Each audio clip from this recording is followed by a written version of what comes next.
Pode tirar esse chapéu de couro sujo da minha frente e sumir com esse cheiro de gado da minha varanda. Tião! O meu pai já morreu e com ele morreu também esse seu jeito atrasado de lidar com o chão. Agora a fazenda é minha e aqui não tem lugar para quem prefere conversa com bicho do que tecnologia de ponta.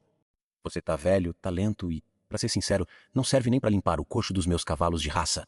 Essas palavras, cortantes como um golpe de facão no escuro, foram disparadas por Dr. Maurício, o filho do falecido coronel, que acabara de chegar da capital com seus ternos caros e uma arrogância que não cabia nos limites da propriedade.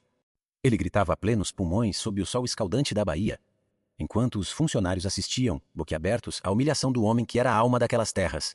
Tião, um vaqueiro de 70 anos com a pele curtida pelo mormaço e as mãos transformadas em raízes de tanto segurar a rédea e o laço, apenas apertou o chapéu contra o peito, sentindo o mundo desmoronar sob suas botas de couro cru. Ele não sentia raiva, mas uma tristeza profunda que vinha das entranhas. Um lamento silencioso por ver o legado do seu antigo patrão ser entregue a alguém que via a terra apenas como números em uma tela de computador. O tremor em seus lábios era a contenção de décadas de segredo sobre aquele pasto, sobre as nascentes que só ele sabia encontrar e sobre a linguagem secreta das reses, que agora corriam perigo nas mãos de um mestre sem sabedoria. Maurício apontou o dedo trêmulo de fúria para a estrada de terra branca que levava ao portão principal, onde o horizonte parecia tremer sob o calor do sertão. Pega o seu burro velho e as suas tralhas e não ouse pisar aqui novamente. Vou trazer máquinas que fazem o trabalho de 10 homens como você em metade do tempo. Você é apenas um peso morto, uma lembrança de um passado que eu faço questão de enterrar hoje mesmo.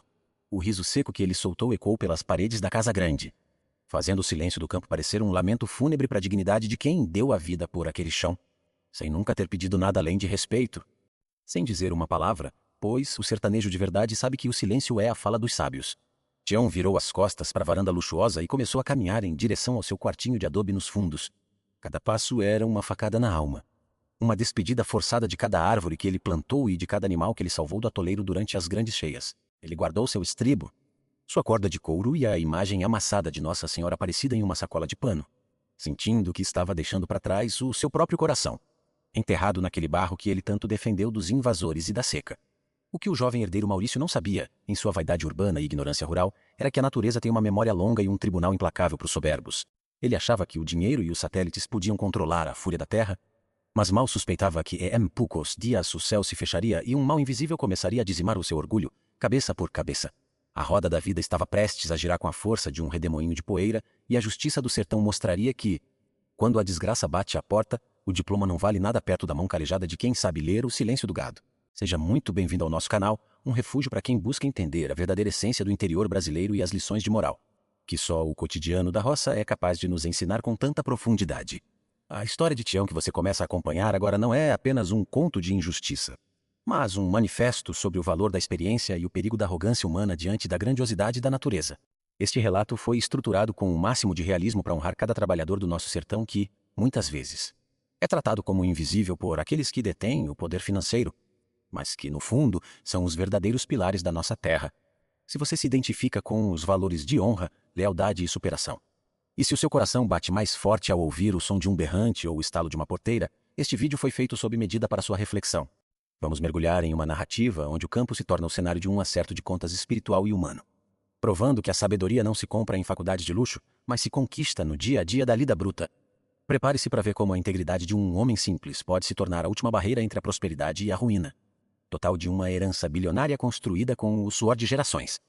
Para que possamos continuar trazendo essas histórias que emocionam o Brasil de norte a sul, eu gostaria de lhe pedir um momento para realizar 3 ações fundamentais para o crescimento da nossa comunidade. Deixe o seu gostei aqui no vídeo, inscreva-se no nosso canal se ainda não for inscrito e ative o sino de notificações. O seu apoio é o combustível que nos permite pesquisar temas tão autênticos e produzir roteiros que dão voz ao homem do interior, ajudando a espalhar lições de caráter que o mundo moderno insiste em tentar apagar. Ver o seu engajamento nos dá a certeza de que estamos no caminho certo para preservar a nossa cultura. Eu faço questão de conhecer cada um de vocês que está acompanhando este vídeo hoje, pois a nossa audiência é formada por pessoas que valorizam as raízes e a verdade da vida no campo. Por favor, escreva agora mesmo nos comentários o nome da cidade e do estado de onde você está nos assistindo, ou se você está em outro país matando a saudade do nosso solo brasileiro. Eu leio cada mensagem com muita atenção e fico emocionado em ver como a nossa voz alcança os lugares mais distantes, unindo brasileiros através do respeito pelo sertanejo e pelas histórias de volta por cima que tanto amamos contar. Agora, respire o ar puro do interior através desta narração e prepare-se para entender como um chapéu de couro velho e uma alma em paz Foram capazes de enfrentar a fúria corporativa e salvar um império da destruição total. A vida é como uma estrada de terra cheia de curvas e buracos, mas sempre levando ao destino que o nosso caráter escolhe trilhar. Vamos dar início aos detalhes dessa jornada poderosa que começa com uma partida humilhante e termina com uma lição que nenhum herdeiro da cidade jamais ousará esquecer enquanto viver sobre este chão sagrado do nosso Brasil rural. O silêncio que se seguiu ao grito de Maurício foi tão denso que era possível ouvir o estalido das brasas morrendo no fogão à lenha da cozinha. Lá nos fundos da casa grande, Tião permaneceu imóvel por longos segundos, com os pés fincados naquele chão de terra batida que ele conhecia melhor do que a palma da própria mão. O sol da tarde, um disco de brasa suspensa no céu baiano, parecia pesar sobre seus ombros, não apenas pelo calor escaldante que fazia a vista tremer, mas pelo peso de uma vida inteira dedicada à fazenda Vale do Ouro que agora era jogada fora como um resto de lavagem. O vaqueiro sentia o suor frio escorrer por baixo da camisa de bringasta, misturando-se à poeira da lida, enquanto seus olhos, nublados pela idade, mas vivos pela sabedoria, buscavam no horizonte uma resposta para tamanha crueldade. Aquela terra não era apenas um pedaço de chão para Tião. Era o mapa da sua própria existência, desenhado com o suor de 1000 jornadas e o sangue de feridas abertas em cercas de arame farpado.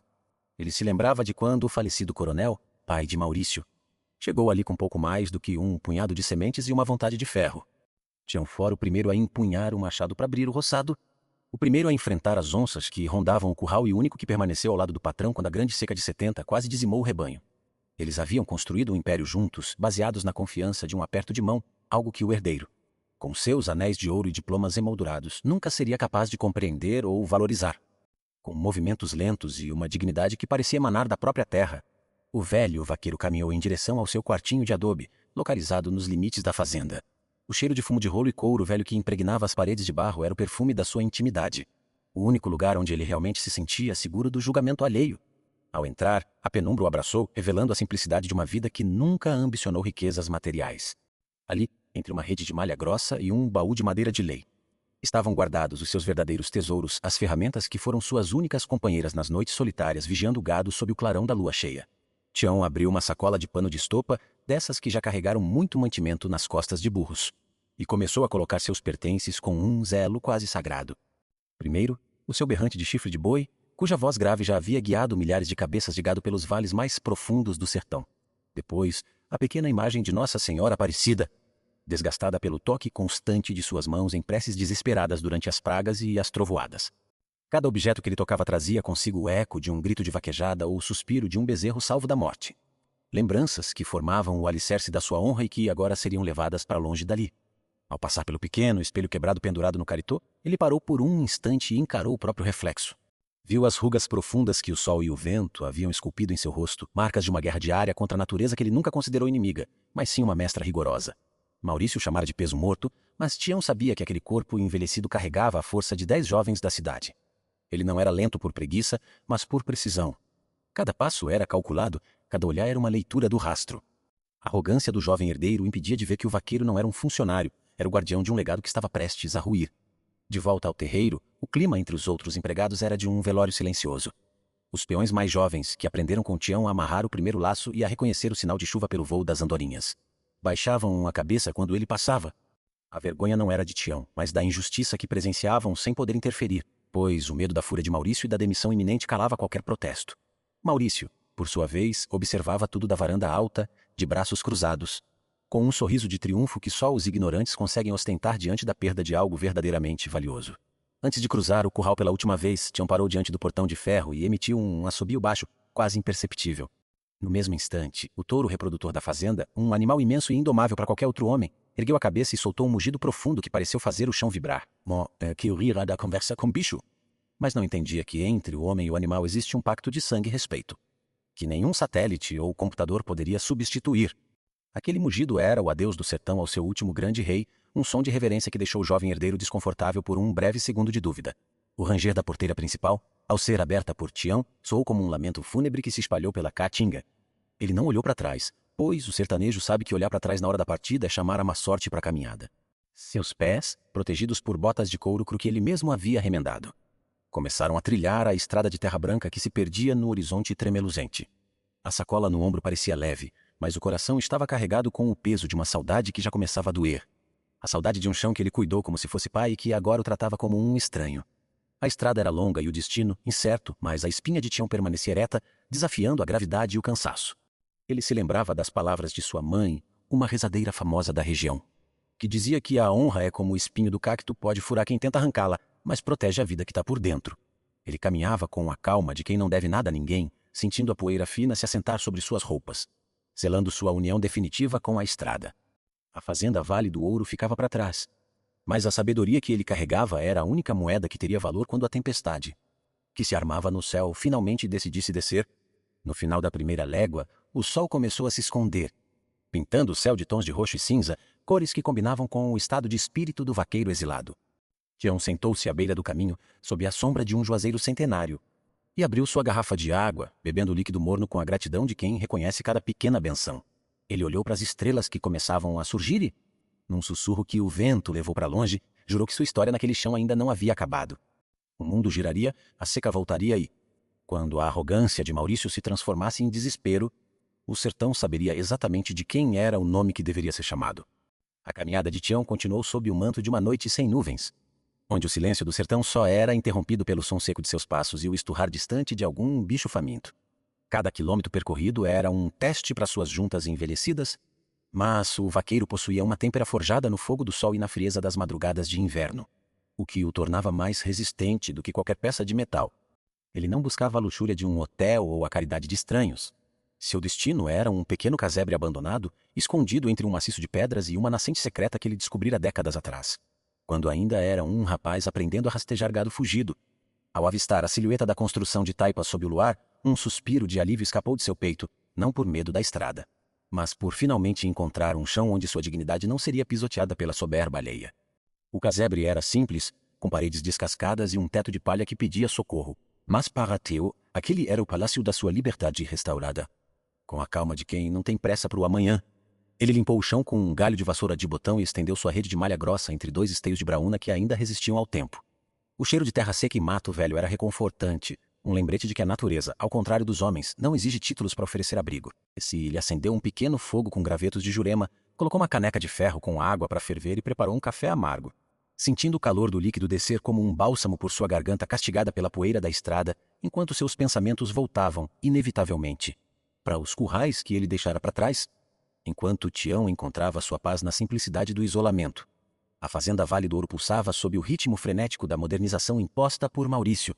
O jovem herdeiro não perdeu tempo e encheu a propriedade com o que chamava de tecnologia de ponta, instalando drones de vigilância térmica, cercas eletrônicas com sensores de movimento e colares de pés em cada uma das reses premiadas.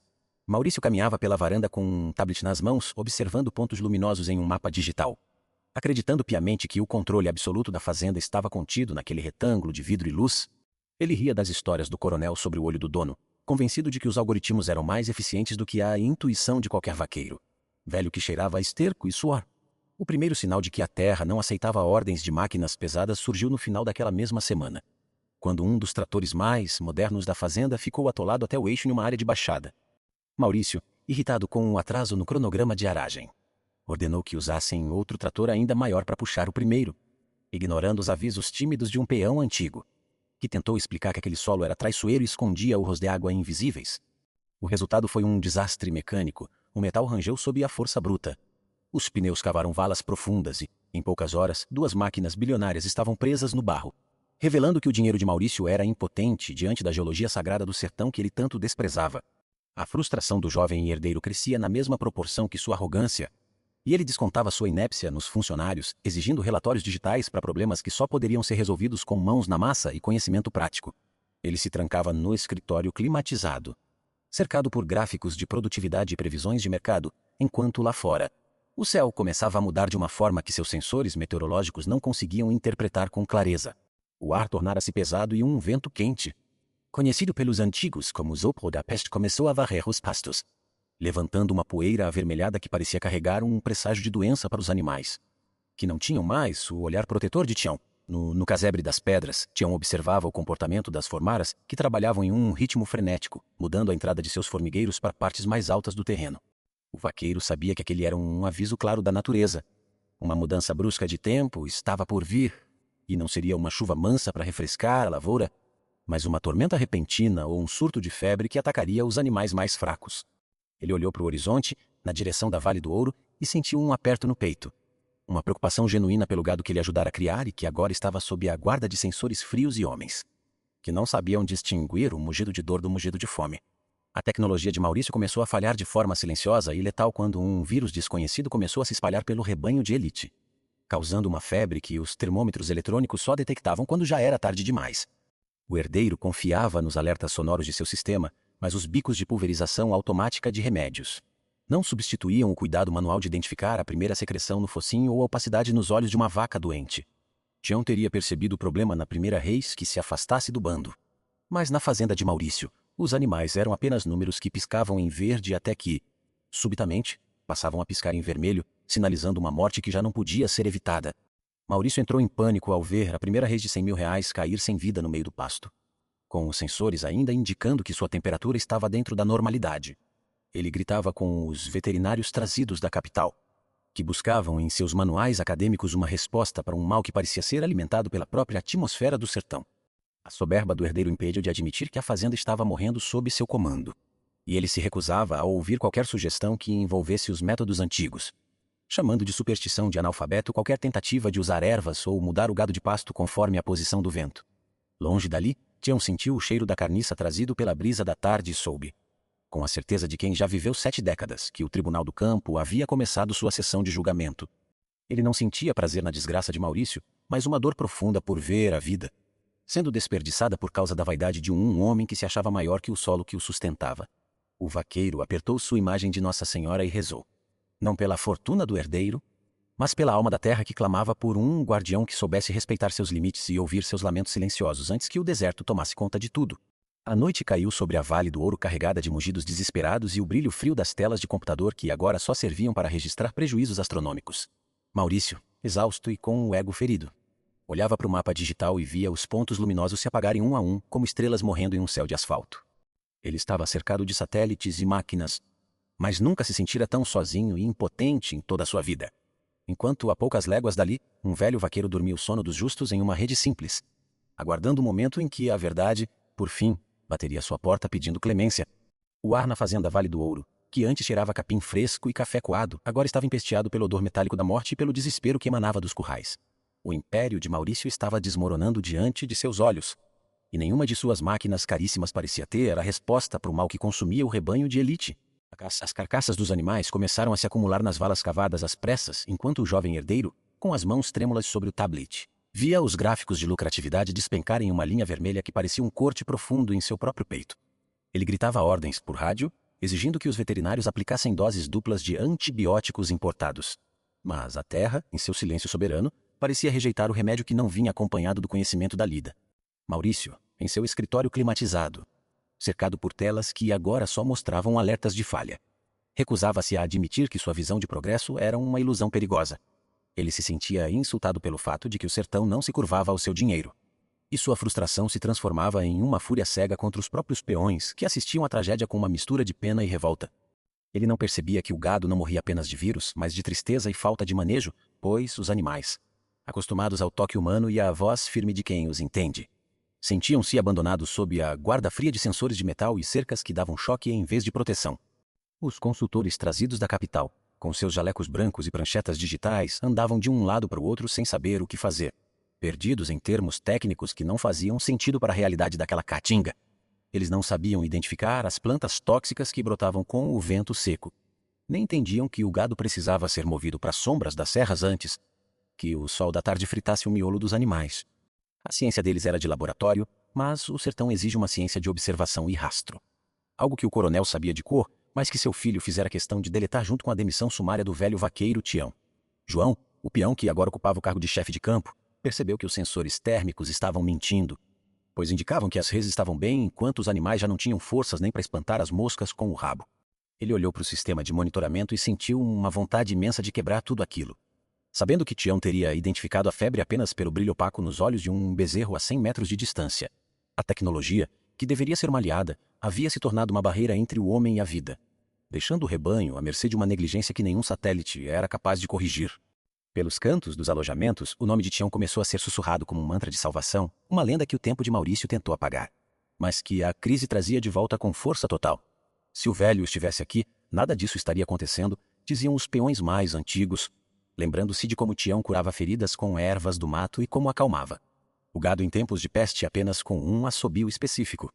A autoridade de Maurício estava sendo corroída não por uma rebelião aberta, mas por um reconhecimento silencioso de que ele era um rei sem sabedoria, governando um reino que estava virando cemitério.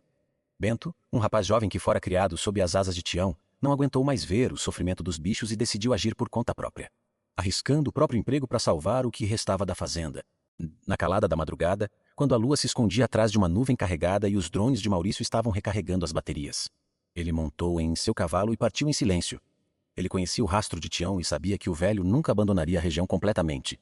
Seu coração dizia que o vaqueiro estaria escondido no casebre das pedras, o único lugar que Maurício nunca se deu ao trabalho de visitar no mapa.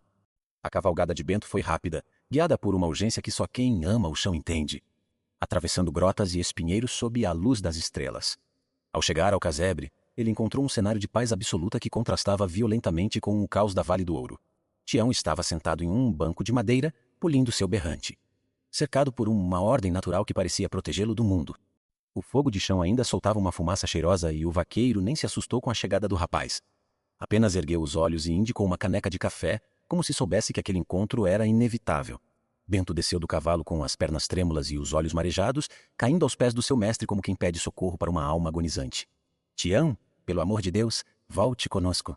O gado está morrendo, o Dr. Maurício enlouqueceu e a fazenda do patrão está virando um cemitério de luxo. Ninguém sabe o que fazer e as máquinas dele só servem para contar os mortos. Tião ouviu tudo em silêncio, sem um músculo de seu rosto se mover. Mas a mão que segurava o berrante apertou o chifre com uma força que revelava a dor que ele sentia pela vida que estava sendo perdida. O velho vaqueiro brusê da humilhação na varanda, das palavras cruéis de Maurício e do nojo com que o herdeiro olhou para o seu chapéu de couro sujo. Ele me expulsou como um cão sarnento. Bento disse que eu era um fóssil e que a terra agora obedecia a chips e computadores. Por que eu haveria de voltar para um lugar onde a minha honra foi jogada na lama por um menino que não sabe o que é suar? A mágoa de Tião era profunda e justa, mas por trás da armadura de orgulho. Bento viu a faísca de preocupação com o touro soberano e as vacas que ele mesmo ajudou a parir. Tião levantou-se e caminhou até o limite da pequena clareira, olhando na direção da fazenda onde o céu parecia mais escuro e carregado de uma energia negativa. Maurício estava lá, em seu desespero digital, tentando comprar a vida com cheque sem fundo, enquanto a natureza aguardava por um gesto de humildade. O vaqueiro suspirou, sentindo o berrante pesar em sua mão. E o capítulo se encerrou com o velho guardião em um dilema que definiria o futuro de toda a região, o silêncio da vingança ou o grito da redenção. O desespero finalmente atravessou as paredes de vidro do escritório climatizado e atingiu o coração de Maurício de forma devastadora. Soberano, o touro reprodutor que era o orgulho genético da Vale do Ouro e valia mais do que todos os tratores da fazenda juntos, estava caído no centro do curral principal. Os monitores de atividade no tablet de Maurício haviam parado de registrar movimento, e o gráfico de frequência cardíaca do animal emitia um sinal monótono e agudo, denunciando que a vida estava se esvaindo.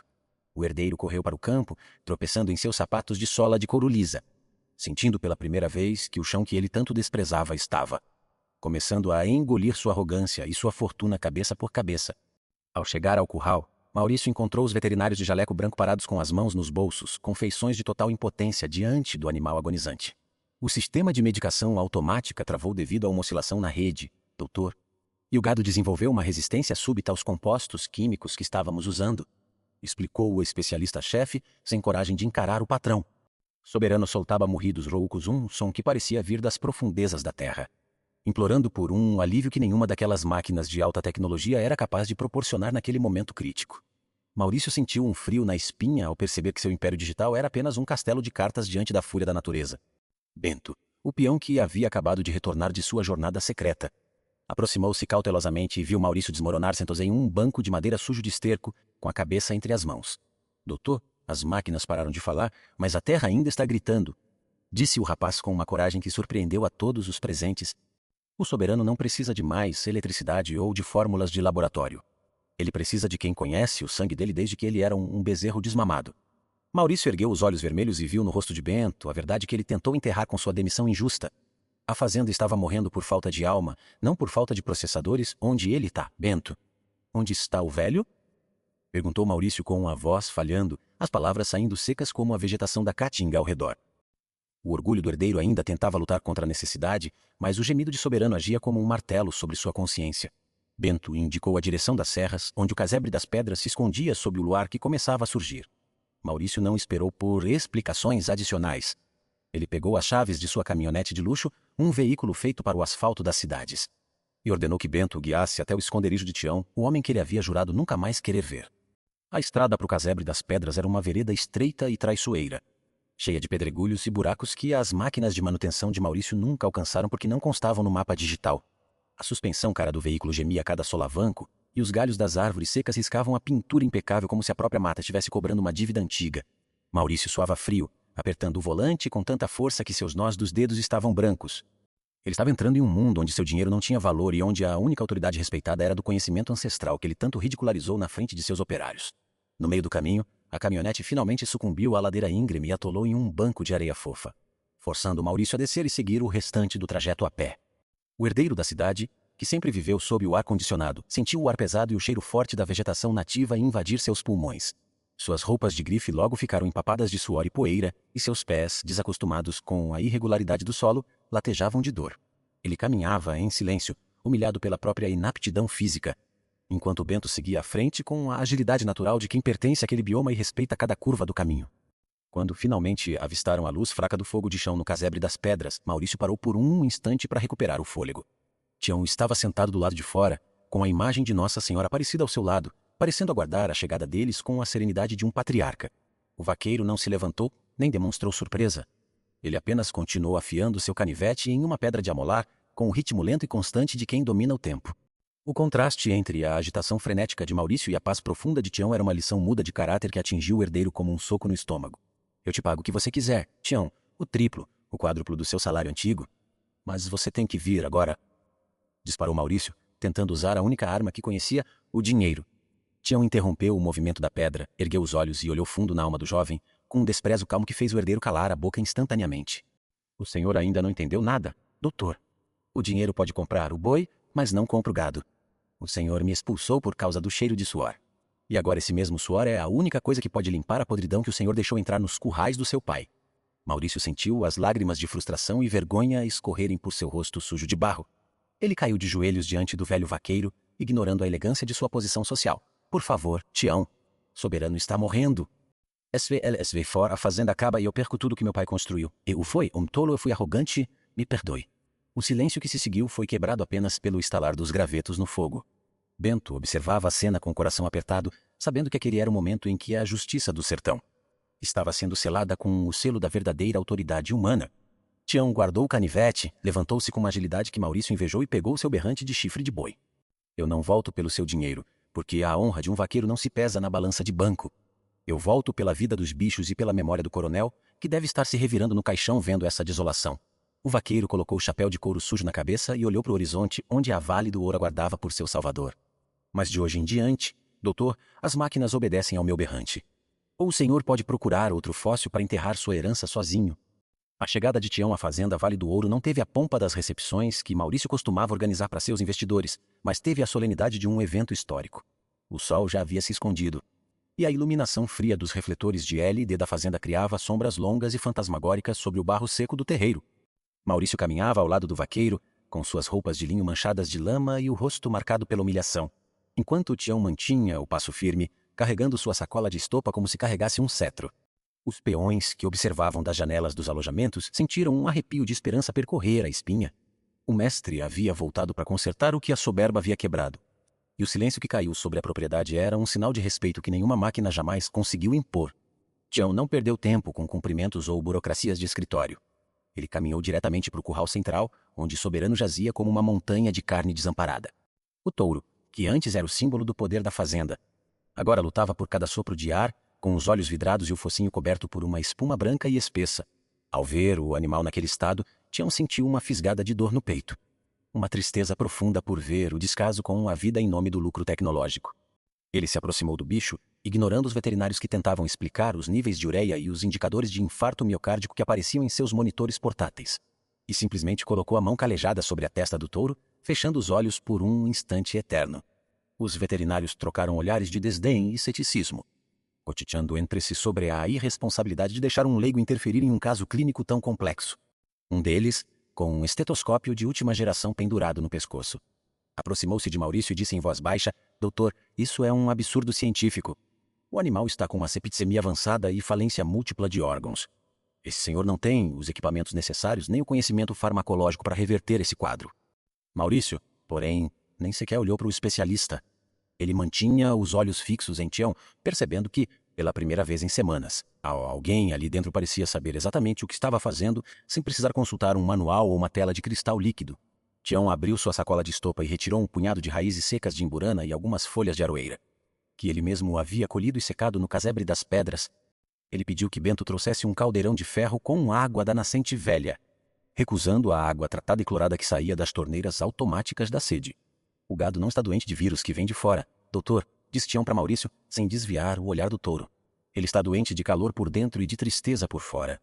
O senhor encheu o bicho de veneno químico para ele crescer rápido, mas esqueceu que o estômago do boi precisa de mato e de tempo para moer a vida. O diagnóstico de Tião era simples e direto, ignorando as tabelas nutricionais e focando na alma da biologia sertaneja. Sob o olhar cético dos doutores, Tião preparou uma infusão amarga, misturando as ervas com um pouco de sal grosso e mel de abelha silvestre. Ele levantou a cabeça de Soberano com uma força impressionante para sua idade e começou a administrar o líquido lentamente, conversando com o animal em um tom de voz baixo e rítmico, como se estivesse entoando um aboio de pastoreio. Beba, meu filho. O chão está chamando, mas o seu tempo ainda não chegou. Ajude o velho aqui a salvar o que sobrou desse lugar. A cena era surreal para quem acreditava apenas em seringas descartáveis e antibióticos de amplo espectro. Era o reencontro de dois seres da Terra, unidos por uma linguagem que a ciência moderna ainda não aprendeu a traduzir. Durante toda a madrugada, Tião permaneceu sentado no chão do curral, com as costas apoiadas na madeira da cerca, vigiando cada batida do coração de Soberano. Ele recusou o café gourmet trazido pela empregada da casa grande e a cadeira confortável oferecida por Maurício. O vaqueiro sabia que o tratamento não era apenas a poção, mas a presença. O gado precisava sentir o cheiro do dono, a segurança da mão firme e a certeza de que não estava sendo monitorado por um satélite frio a milhares de quilômetros de distância. Maurício, incapaz de dormir, observava tudo da varanda, sentindo o peso da própria insignificância diante daquela conexão ancestral que ele tentou destruir com sua arrogância de herdeiro. Por volta das 3 da manhã, Soberano teve um espasmo violento, e os monitores cardíacos dos veterinários começaram a apitar freneticamente, indicando uma parada iminente. Os especialistas correram para o curral com desfibriladores e adrenalina, prontos para a intervenção final, mas Tião se levantou e estendeu o braço, impedindo a passagem deles com uma autoridade que parecia vir do centro da terra. Arredem o pé daqui com esses ferros elétricos. O bicho está reagindo, ele está expulsando o veneno que vocês injetaram nele. Os veterinários ficaram paralisados, divididos entre a ética profissional e o medo da fúria do vaqueiro, enquanto o touro começava a respirar de forma mais profunda e ritmada, soltando um ar quente que derreteu o gelo da indiferença técnica. Tião pegou o seu berrante de chifre de boi e emitiu um som baixo, um toque de despertar que ecoou por todos os vales da fazenda, acordando os pássaros e fazendo o resto do rebanho mugir em coro. Era um sinal de comando, um aviso de que o líder estava voltando. Soberano, em um esforço que parecia impossível minutos antes, abriu os olhos e focou o olhar em Tião. O brilho opaco de morte havia desaparecido, dando lugar a uma faísca de reconhecimento e força. O touro forçou as patas dianteiras contra o chão e, sob o olhar atônito de todos, conseguiu se erguer lentamente, embora ainda tremesse sob o próprio peso monumental. Maurício desceu as escadas correndo, ignorando a lama que agora cobria suas calças de grife até o joelho. Ele parou diante do touro e do vaqueiro, sentindo uma mistura de alívio e uma vergonha que queimava como brasa. Ele levantou. Tião, como é possível? Os aparelhos diziam que ele não passaria desta noite. Tião guardou o berrante e limpou as mãos na calça de brim, olhando para o herdeiro com uma calma que era mais cortante que qualquer bronca. Os aparelhos só leem o que é de metal, doutor. Eles não sabem ler a vontade de viver de quem tem sangue no olho. O senhor salvou o Soberano, mas a vida dele agora pertence à terra, não ao seu sistema. O dia começou a clarear no horizonte da Bahia, pintando o céu de um amarelo ouro que parecia coroar o triunfo da sabedoria prática sobre a teoria arrogante.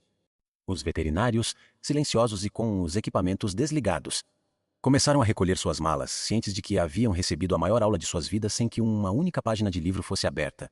Tião caminhou até a beira do curral e olhou para o rebanho que começava a se movimentar ao longe. A batalha por Soberano havia sido vencida. Mas o vaqueiro sabia que a reconstrução do caráter de Maurício e da alma da fazenda estava apenas começando. A Vale do Ouro tinha um novo capitão, e desta vez, ele não usava gravata. Sob o comando de Tião, a fazenda Vale do Ouro começou a passar por uma transformação que ia muito além da saúde do gado. Era uma cirurgia na alma daquelas terras. O vaqueiro ordenou que os drones fossem guardados e que as cercas elétricas fossem desligadas em horários específicos, permitindo que o rebanho voltasse a seguir os caminhos naturais da pastagem. O som dos bips eletrônicos foi substituído pelo estalar dos chicotes de couro e pelo canto rítmico dos peões, que agora trabalhavam com um brilho nos olhos que havia desaparecido sob a gestão fria de Maurício. Tião caminhava por cada hectare, analisando a cor das folhas e o vigor das brotações, ensinando aos mais jovens que a melhor tecnologia que existe é o olho atento e o respeito pelo ciclo das águas e do sol. Maurício, agora despojado de sua soberba, seguia Tião como um aluno atento segue um mestre severo. Ele trocou os sapatos de luxo por botas de cano curto e não se importava mais em sujar a camisa de linho com pó do sertão. O herdeiro começou a entender que a fazenda não era uma empresa de software, mas um organismo vivo que pedia cuidado constante e presença física. No entanto, enquanto a vida voltava a pulsar nos pastos, um clima de tensão crescia nos escritórios da sede. Geraldo, o administrador que Maurício trouxera da capital para gerenciar o pacote tecnológico, observava a ascensão do velho vaqueiro com um nervosismo que não conseguia mais disfarçar por trás de suas planilhas impecáveis.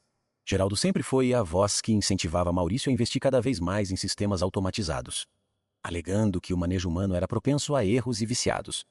Ele era o responsável pelas compras de insumos, medicamentos e pela manutenção dos softwares de vigilância.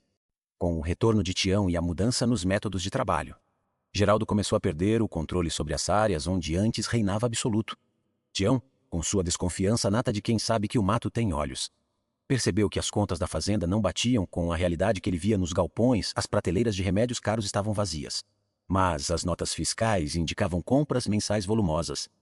Dr. Maurício, o senhor confia muito no que brilha na tela, mas esquece de olhar o que está guardado no fundo do baú, disse Tião certa manhã, enquanto revisavam o estoque de vacinas. O vaqueiro apontou para um lote de frascos de antibióticos que estavam escondidos sob uma lona velha nos fundos do depósito. Para surpresa de Maurício, os medicamentos estavam todos com a data de validade vencida há mais de um ano. Embora as planilhas de Geraldo indicassem que o rebanho estava sendo medicado com produtos de última geração. O herdeiro sentiu um nó na boca do estômago, percebendo que sua confiança cega na modernidade havia aberto a porta para um lobo em pele de cordeiro. A suspeita de Tião levou Maurício a iniciar uma auditoria manual, algo que ele nunca pensou que teria de fazer. Ele passou noites em claro cruzando dados físicos com os relatórios digitais de Geraldo e descobriu um esquema de corrupção sistêmica que o deixou paralisado de indignação. Geraldo vinha superfaturando a manutenção dos drones e das cercas elétricas, desviando o dinheiro para contas pessoais enquanto comprava insumos baratos e vencidos para o gado. Para esconder a alta mortalidade das reses causada pela negligência, ele manipulava os sensores de GPS, simulando movimento em animais que já haviam morrido e sido enterrados em valas clandestinas na beira da serra. O choque de Maurício foi devastador. Ele percebeu que o homem em quem ele mais confiava era o verdadeiro, responsável por quase ter levado a fazenda Vale do Ouro à falência. Geraldo usava a retórica do progresso para manter o patrão trancado no escritório, longe da lida, enquanto saqueava o patrimônio da família. Tião e Bento ajudaram Maurício a encontrar o cemitério de peças, um local escondido na mata onde Geraldo descartava equipamentos que ele dizia estarem em manutenção, mas que na verdade haviam sido canibalizados para gerar mais despesas falsas de reparo. O confronto final aconteceu no terreiro da sede, diante de todos os peões. Maurício convocou Geraldo para uma reunião de emergência, mas desta vez Tião estava ao seu lado, com o berrante na mão e o olhar firme. Quando Maurício jogou as pastas com as provas das fraudes sobre a mesa, Geraldo ainda tentou manter a postura arrogante, alegando que o vaqueiro analfabeto estava tentando sabotar o futuro da fazenda. O futuro da fazenda não está na sua mão suja de desonestidade. Geraldo rugiu Maurício, com uma autoridade que ele finalmente conquistara através do exemplo de Tião. Você usou a minha vaidade para tentar destruir o sonho do meu pai. Geraldo, vendo que não tinha mais saída, tentou fugir em direção à caminhonete da administração, mas foi cercado pelos peões que agora protegiam os interesses da fazenda com uma lealdade restaurada. Ele foi forçado a entregar as chaves e a senha dos sistemas, revelando a extensão total do rombo financeiro que havia causado. A humilhação de Geraldo foi o espelho invertido da partida de Tião. Enquanto o vaqueiro saiu com a honra intacta, o administrador saía debaixo de olhares de desprezo, sendo escoltado para fora da propriedade como criminoso comum que sempre foi, apesar de seu terno caro e fala mansa. Naquela tarde, Maurício sentou-se na varanda ao lado de Tião, observando o gado pastar em paz sob a luz dourada do crepúsculo. Eu quase perdi tudo tentando ser o que eu não era, Tião, confessou o jovem herdeiro, com a voz embargada pela emoção. Eu achei que as máquinas me fariam um rei, mas elas só me fizeram um tolo. Tião deu um gole longo em sua caneca de café e olhou para o horizonte. O senhor não é tolo, doutor. O senhor só estava de olhos fechados para a verdade. A terra é generosa, mas ela não aceita falsidade. Ela só floresce na mão de quem é verdadeiro com ela. A Vale do Ouro estava finalmente limpa da praga da traição e da arrogância técnica desmedida. Maurício assinou a promoção de Bento para subadministrador e entregou a Tião o comando absoluto de toda a gestão de campo. Oficializando o que todos já sabiam, o vaqueiro era a alma daquela terra. Mas a maior lição ainda estava por vir, pois a justiça do sertão tem um modo próprio de devolver o que foi plantado. E o final desta jornada traria uma surpresa que mudaria o destino da família de Maurício para sempre, selando a paz definitiva entre o passado e o futuro, com a saída definitiva da desonestidade e da arrogância que antes reinavam nos escritórios da fazenda Vale do Ouro. Um novo tempo começou a ser desenhado sobre o chão batido daquelas terras. A produtividade, que Maurício tentou forçar através de cálculos frios, agora brotava naturalmente da terra, alimentada pelo equilíbrio entre a modernidade consciente e o conhecimento ancestral de Tião. O rebanho de elite, liderado pelo imponente soberano, tornou-se a referência de toda a região, não apenas pelo peso dos animais, mas pela saúde e vivacidade que demonstravam em cada pasto. A fazenda não era mais um local de tensão e gráficos em queda. Era um organismo vivo que pulsava alegria e prosperidade, onde cada peão se sentia parte de uma grande engrenagem movida pelo respeito mútuo. Maurício, agora um homem que trazia a poeira do sertão impregnada em sua pele como um sinal de orgulho, decidiu que o sucesso da Vale do Ouro não deveria ser uma ilha de luxo cercada pela miséria alheia. Inspirado pela sabedoria de Tião, ele percebeu que as pequenas fazendas vizinhas ainda sofriam com as sequelas da má gestão do passado e com as pragas que ele mesmo ajudara a espalhar por negligência. Ele começou a transformar a sede da fazenda em um centro de apoio para os pequenos produtores locais, distribuindo sementes de alta qualidade e oferecendo suporte técnico que antes era restrito apenas aos seus animais premiados. A arrogância do diploma foi substituída pela humildade de quem entende que ninguém prospera sozinho em solo que clama por união. Tião assumiu a coordenação desse projeto de caridade e ensino, passando as tardes sob o grande pé de manga ensinando aos jovens da região como identificar o ponto certo da terra para o plantio e como ouvir os avisos que o céu envia antes das trovoadas. Ele não cobrava nada por isso. Sua satisfação era ver a juventude voltando a valorizar o trabalho rural com honra e dedicação. A Vale do Ouro tornou-se um oásis de conhecimento prático, onde o berrante de Tião marcava o início e o fim de jornadas de aprendizado que uniam o passado e o futuro em um só abraço. Maurício observava as aulas de longe, sentindo que aquele era o verdadeiro legado que seu pai, o velho coronel, sempre desejou deixar para o mundo. O ponto alto da reconstrução aconteceu quando Maurício decidiu fundar a cooperativa Guardiões da Terra. Um modelo de negócio social onde os lucros da fazenda eram reinvestidos na infraestrutura da comunidade local, como na melhoria das estradas de acesso e na construção de poços artesianos para as famílias que mais sofriam com a estiagem. Ele utilizou a tecnologia que tanto amava, mas desta vez para mapear os lençóis freáticos invisíveis que Tião indicava apenas pelo tipo de vegetação que crescia sobre as pedras. A ciência finalmente servia à vida, e não ao ego, e o resultado foi uma explosão de fartura que transformou aquela região da Bahia em um exemplo de sustentabilidade e justiça para todo o interior brasileiro. Para celebrar essa nova fase, Maurício organizou uma grande festa na fazenda. Mas dessa vez o convite não foi para empresários de terno da capital, mas para cada trabalhador, vizinho e morador das redondezas. O cheiro de churrasco no chão e o som da sanfona preencheram o ar, misturando-se à poeira levantada pelos pés de quem dançava com o coração aliviado. Era a celebração da dignidade restaurada, um momento em que as diferenças sociais desapareciam diante do balanço do forró e da fartura da mesa comunitária. No centro do terreiro, Soberano observava o movimento com a calma de quem foi resgatado do abismo pela mão de um mestre, tornando-se o símbolo vivo daquela ressurreição. Durante a celebração, Maurício pediu a palavra e, diante de centenas de pessoas, chamou Tião para subir na varanda onde, meses antes, ele o havia humilhado e expulsado como um estranho. O silêncio que caiu sobre a multidão foi carregado de expectativa, mas o olhar de Maurício era de absoluta reverência. Meus amigos, eu aprendi da forma mais dura que um homem sem raízes é como uma árvore seca que o vento derruba na primeira tormenta. Eu quase perdi o meu nome e a minha história por causa da minha soberba, mas esse homem, que eu tive a audácia de chamar de ultrapassado, foi quem me ensinou o que significa ser verdadeiramente rico. Com as mãos tremendo, mas desta vez de emoção e não de raiva, Maurício entregou a Tião um documento oficial que tornava o vaqueiro sócio vitalício de uma parte das terras da Vale do Ouro. A fazenda agora tem 2 donos, mas apenas um mestre. Tião, essa terra é sua não apenas pelo papel, mas pelo suor que você derramou nela por 50 anos. A multidão explodiu em aplausos e gritos de alegria, celebrando a justiça que o destino finalmente havia selado.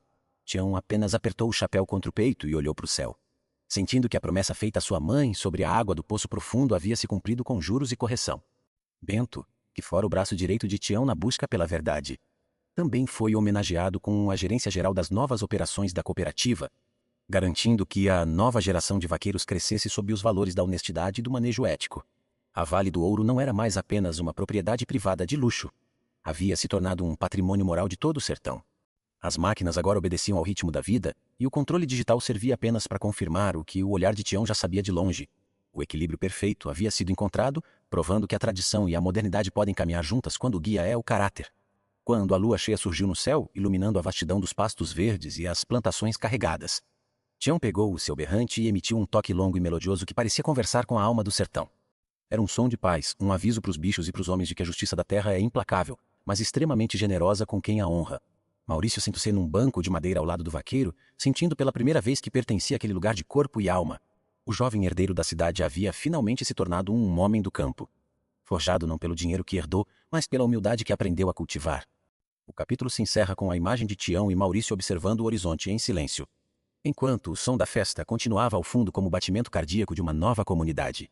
As cicatrizes da humilhação haviam se transformado em marcas de sabedoria, e o deserto que ameaçava a fazenda agora era apenas uma lembrança distante. A Vale do Ouro brilhava sob as estrelas como um farol de esperança mostrando o Kiu no grande teatro da vida rural. O protagonista sempre será aquele que sabe se curvar diante da grandiosidade da natureza e estender a mão para o seu semelhante antes que a noite chegue. A jornada de Tião e Maurício nos deixa uma lição profunda sobre o que realmente sustenta a vida e o sucesso em qualquer solo que pisamos. No Brasil profundo, onde o sol e a terra ditam as regras, aprendemos que a tecnologia é uma ferramenta valiosa. Mas ela se torna perigosa e estéril se não for guiada pela alma e pela experiência de quem tem as mãos calejadas pela lida. A queda do herdeiro arrogante e a vitória silenciosa do velho vaqueiro provam que a verdadeira sabedoria não se compra com dinheiro e nem se resume a um diploma na parede, mas se conquista com o respeito absoluto aos ciclos da natureza e à dignidade do próximo. Que este relato sirva para lembrarmos que ninguém é tão grande que não possa aprender, e ninguém é tão humilde que não tenha algo valioso para ensinar. Se esta história de superação e justiça tocou o seu coração e te fez refletir sobre a importância de valorizar as nossas raízes, não saia deste vídeo sem deixar o seu gostei. O seu like é fundamental para que o YouTube entenda a importância dessas mensagens e ajude o nosso canal a alcançar mais brasileiros que precisam de inspiração e fé no caráter humano. Compartilhe este vídeo em seus grupos de família e com amigos que apreciam a cultura do interior. Levar uma lição de moral adiante é um ato de generosidade, que ajuda a manter vivos os valores de honra e honestidade que tanto defendemos aqui. Queremos que cada história contada seja uma semente de ética plantada no coração de quem nos assiste. Gostaria de agradecer sinceramente a cada um de vocês que nos acompanhou até o último segundo desta narrativa. É a fidelidade da nossa audiência que nos motiva a pesquisar e produzir conteúdos que dão voz ao homem do sertão e às verdades da vida rural brasileira. Antes de partir, verifique se a sua inscrição está ativa e se o sino de notificações está ligado, para garantir que você continue recebendo nossas lições de vida assim que elas forem publicadas. Sua participação nos comentários também é muito importante. Então não deixe de registrar sua opinião sobre o desfecho deste drama. Muito obrigado por honrarem a nossa cultura, por estarem conosco nesta caminhada e até o nosso próximo encontro aqui no canal.